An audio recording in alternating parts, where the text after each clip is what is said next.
Друзья, приветствую вас на канале Записки пользователь или вы гениальный кулинар. Меня зовут Пульхерия. Сегодня мы с вами приготовим знаменитый торт «Красный бархат». Этот торт не только эффектно выглядит, но еще необыкновенно вкусен. Мы с вами приготовим торт в стиле вукпи пай. Я вас познакомлю с уникальной технологией приготовления этого торта, и вы его сможете приготовить не только в духовке, но и на плите, в кастрюле. И для этого нам понадобится для бисквита мука 250 граммов, масло сливочное 80 граммов, масло растительное без запаха 30 миллилитров, кефир или сыворотка 250 миллилитров, сахар 250 граммов, яйца 4 штуки, яйца первой категории, какао 15 граммов, ванилин или ванильный сахар по вкусу, сода 1 чайная ложка, разрыхлитель 1 чайная ложка, соль половина чайной ложки и красный пищевой краситель. Для начала мы с вами должны отделить белки от желтков. Мы отделили желтки и белки. Белки нам сейчас пока не нужны, отставляем их и начинаем работать со сливочным маслом. Добавляем половину сахара, и я добавляю ванильный сахар. И взбиваем до бела. Теперь добавляем по одному желтки и продолжаем взбивать. Желтки мы взбили вместе с маслом и с сахаром. Теперь мы начинаем добавлять понемногу растительное масло частями и продолжаем взбивать. Мы все замесили, взбили. Получилась вот такая масса. Отставляем ее временно. Сейчас мы должны с вами соединить муку, какао и разрыхлитель с солью. Просеиваем на 2 раза, но пока не в нашу массу. После этого мы взбиваем белки до устойчивых пиков. Сначала мы взбиваем их без сахара до появления пены, а потом уже добавляем по ложке сахара. Муку мы просеяли на 2 раза. Теперь в кефир добавляем краситель. Сколько конкретно нужно красителя, вы должны это определить сами. Добавляем, размешиваем. Теперь добавляем в кефир загашенную соду и размешиваем. В тесто добавляем понемногу муку и понемногу кефира. Просеиваем и перемешиваем. Перемешали муку, потом добавили немного кефира и опять перемешали. И снова замешиваем. И так всю массу. Белки мы взбили. Теперь добавляем белки по ложке и вмешиваем их складывающими движениями сверху вниз. Друзья мои, подготовьте форму. Форму смазывать не надо. На дно положите кружок из пергаментной бумаги. Я буду традиционно выпекать на плите. Кто будет выпекать в духовке, я расскажу, как вам надо сделать. Для духовки 170 градусов Цельсия. Время выпечки 50 минут, час. Проверяем на шпажку. Все зависит от вашей духовки. Кто будет, как я, делать на плите? Вам нужна кастрюля. Либо алюминиевая, либо стальная, без внутреннего покрытия. Выливаем туда нашу смесь, наше тесто. Прокручиваем вокруг своей оси, чтобы выровнять бисквит. Теперь, кто, как я, на плите, у вас должна быть плотно прилегающая к кастрюле крышка.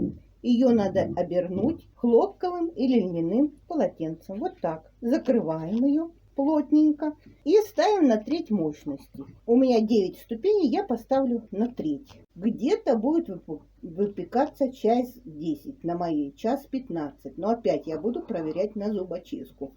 У кого газовая плита, нужен рассекатель. Ну все, мои дорогие, я ставлю. Встретимся, как будет готов наш бисквит. Друзья, бисквит готов.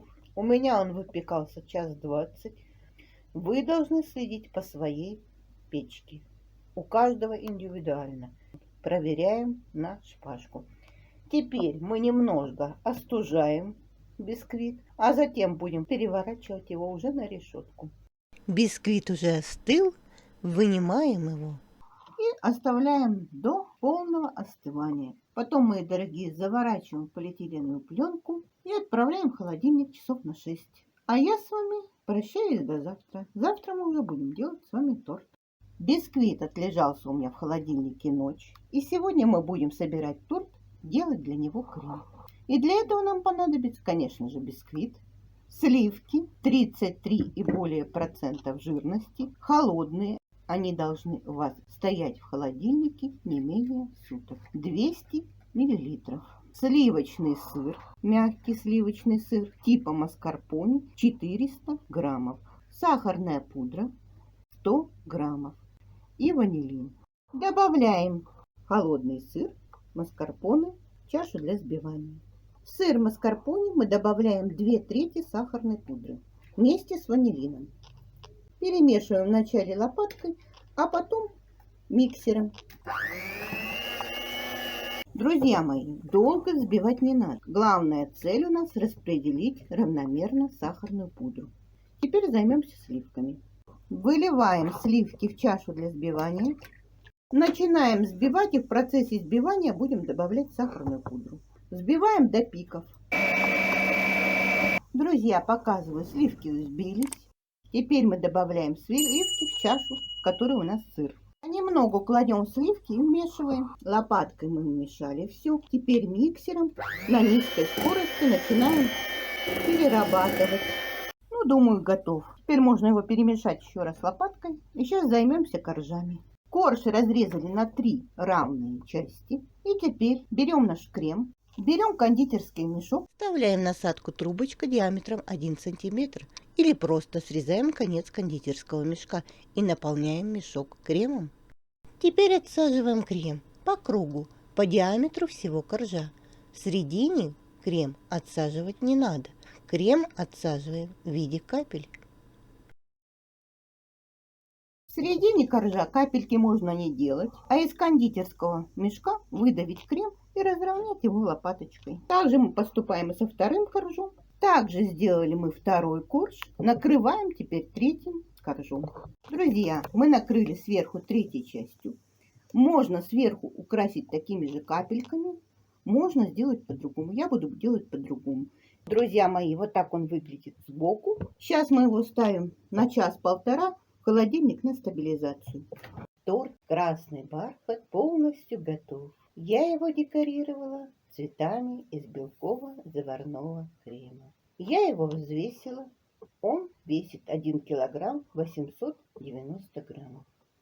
Должна вам сказать, мои дорогие, обратить внимание, что коржи мы не пропитывали. Они достаточно влажные.